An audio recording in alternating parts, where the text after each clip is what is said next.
Around 1,000 years old and recorded in the Domesday Book, this is Frogmore Paper Mill in Apsley.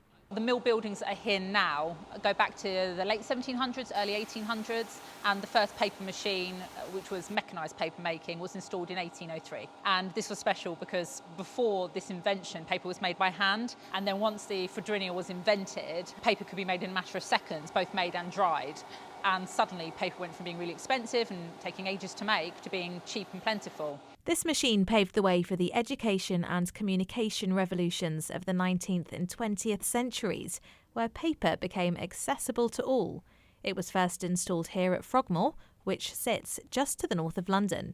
A really strategic location, and we're right next to the Grand Union Canal, which used to feed this paper straight into the heart of London. We're the only artisan paper mill that's anywhere near London, and we supply Wimbledon.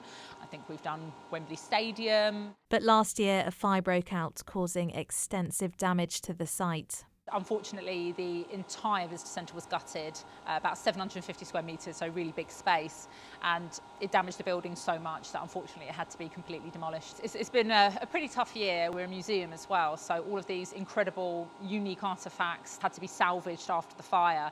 From plans for cities, buildings, planes, trains and automobiles, from books to newspapers, letters to menus, paper has played a key role in shaping the modern world as we know it. And now this mill uses a unique way to make it, and the materials might just surprise you. One of the things that we've been making here is elephant poo paper. Any big herbivore, it can be a rhino, it can be a reindeer, anything.